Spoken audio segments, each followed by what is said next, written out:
Bruce Lee की मौत महज 32 साल की उम्र में हो गई, लेकिन उन्होंने जो जीवन का एक अनमोल रहस्य खोजा, वो आज भी किसी को भी मानसिक रूप से इतना मजबूत बना सकता है कि कोई तूफान उसे हिला ना सके। सोच रहे हो ये कोई मार्शल आर्ट्स का ट्रिक है या उनका फेमस 1 इंच पंच? नहीं नहीं, बिल्कुल नहीं। ये वो सबक है जो एक छोटा सा बच्चा भी आसानी से समझ सकता है, लेकिन इतना गहरा कि दुनिया के टॉप यूनिवर्सिटीज के वैज्ञानिक आज भी इसे रिसर्च का विषय बनाए हुए हैं। और वो रहस्य? पानी। हाँ, वही पानी जो तुम्हारे घर के नल से बहता है।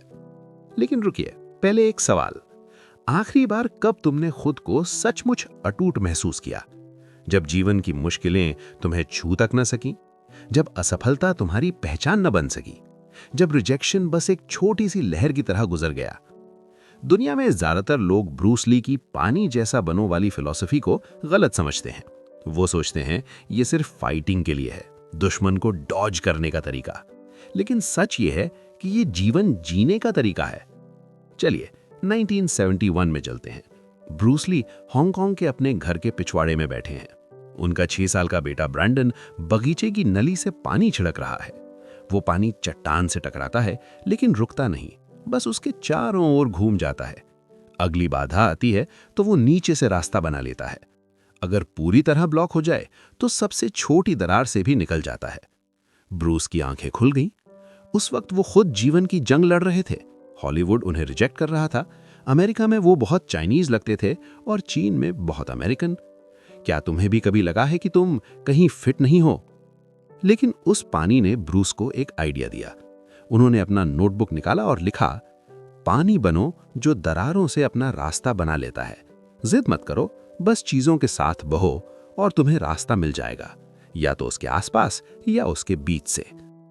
लोग सोचते हैं ये सिर्फ मार्शल आर्ट्स के लिए था। गलत, ये जीवन के लिए था। सफल लोग यही करते हैं। अगर एक दरवाजा बंद हो तो वो खिड़की तलाशते हैं। अगर रास्ता खत्म हो तो वो नया रास्ता खुद खोद लेते हैं। ब्रूस की बेटी शैनन ली अपनी किताब में बताती हैं कि उनके पिता ने इसी फिलॉसफी से एक अनजान गरीब एक्टर से दुनिया के सबसे बड़े मार्शल आर्ट्स आइकन बनने का सफर सिर्फ 10 साल में तय किया। लेकिन पानी सिर्फ बहता नहीं, वो बदलाव लाता है। एक छोटी सी बूंद सालों में चट्टान को घिस देती है। एक मामूली बारिश पहाड़ों को काट देती है। और ये सब बिना जोर लगाए, बिना हिंसा के, बस लगातार बहते रहने से।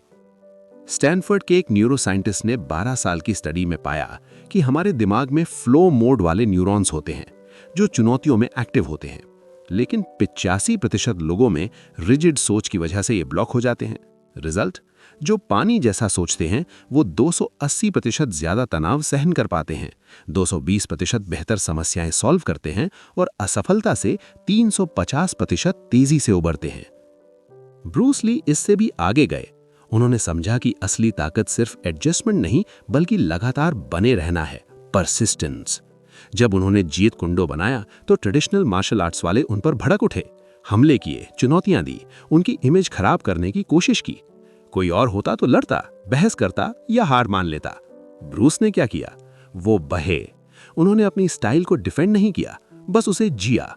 नतीजा? मार्शल आर्ट्स की दुनिया हमेशा के लिए बदल गई।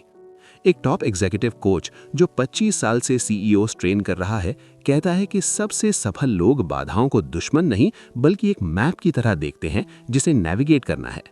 नौकरी चली गई, पानी पुराने रास्ते पर अटकता नहीं, 3 नए ऑप्शन तलाश लेता है। रिश्ता टूटा, पानी एक किनारे से रुकता नहीं, नया बहाव बना लेता है। बिजनेस डूबा, पानी बांध पर रुकता नहीं, या तो दबाव से तोड़ देता है या रूट बदल लेता है। पानी कमजोर नहीं लगता, लेकिन वो सबसे घातक ताकत है। इतना मुलायम कि एक नवजात को सहारा दे, इतना ताकतवर कि पूरा शहर उड़ा ले जाए। फर्क? एडेप्टेबिलिटी के साथ परसिस्टेंस। हॉलीवुड ने ब्रूस को लीड रोल नहीं दिया, उन्होंने अपनी मूवीज खुद प्रोड्यूस की। मार्शल आर्ट्स कम्युनिटी ने कहा स्टाइल्स मिक्स नहीं होते, उन्होंने सिर्फ काम करने वाली चीजें रखी। दुनिया ने कहा ईस्ट और वेस्ट साथ नहीं चल सकते, उन्होंने जीत कुंडो से दोनों को जोड़ दिया। शैनन एक दिलचस्प किस्सा सुनाती है। एक पुराने कुंग-फू मास्टर ने ब्रूस को पब्लिकली चैलेंज किया, उन्हें शर्मिंदा करने के लिए।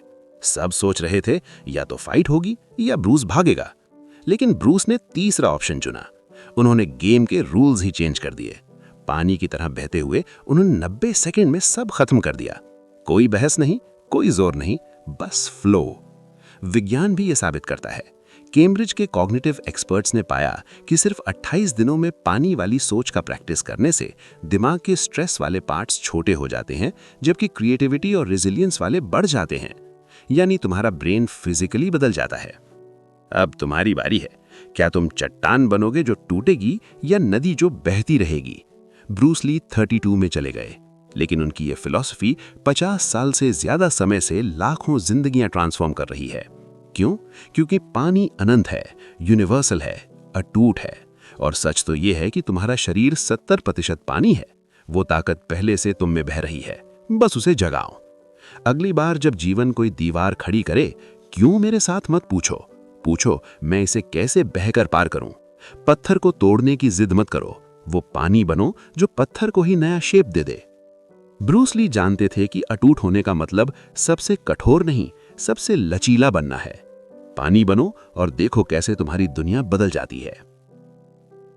अगर आज तुम पानी बनने का फैसला कर लो, तो कल की हर मुश्किल तुम्हारे सामने झुक जाएगी। तो अभी इस वीडियो को लाइक करो, चैनल को सब्सक्राइब कर लो और बेल आइकन दबाओ, ताकि अगली बार जब जीवन कोई चट्टान खड़ी करे, तुम पहले से ही तैयार हो, पानी की तरह बहते हुए। कमेंट में लिख दो, मैं पानी बन रहा हूं। बुक्स पार्क परिवार में तुम्हारा स्वागत है। चलो साथ में अटूट बनते हैं।